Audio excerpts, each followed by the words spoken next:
Hey there guys, Artistic Nick here, thanks for the click. In today's drawing, I'm drawing Cat Noir from the Miraculous Ladybug TV series. I was watching this cartoon a few days ago with my daughter. I thought the characters were really cool, so I thought I'd give them a go at drawing them and using my Copic markers and Winsor & Newton markers and just seeing what I could get and how I could get this to turn out. So I found a couple of reference images from the internet and freehand drew the outlines, and then I went over the outlines with it's a Faber-Castell fine line pen marker, so it's a permanent marker. When you're using Copic markers or Winsor & Newton markers, it's really important that you do get an outliner that isn't going to smudge when you go over it with the pen or the marker itself.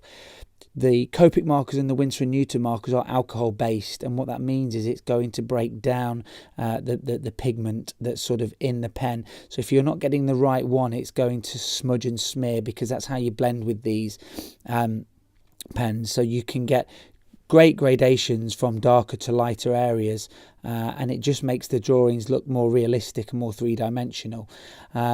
So just be careful with the actual outliner that you're using. Copic marker do their own, which is quite expensive. I'm sure you can get something equivalent quite cheap locally, but just make sure you try it on a spare piece of paper before you start going over it on your final drawing and ruining and smudging areas. So as you can see, I'm using a mixture of the Winsor & Newton and the Copic markers. I'm using the greys, which range from cool grey 1, 3, 5 and 7. And I'm using a black in certain areas just to add a little bit of dimension.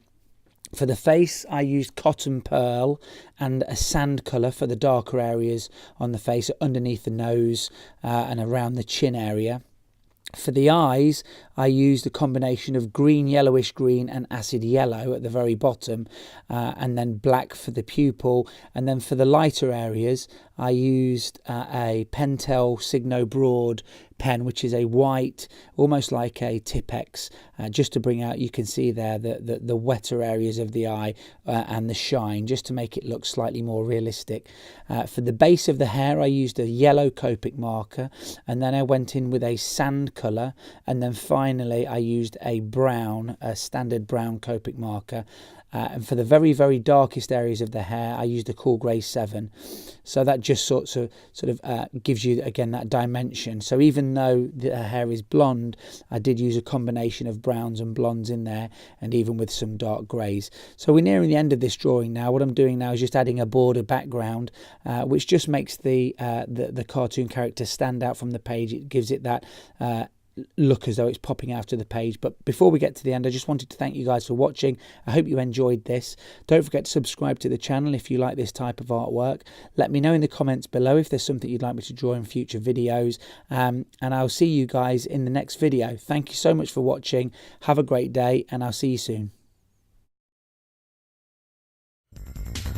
Hit subscribe, smack the notifications button, follow me on Facebook, Instagram and Twitter.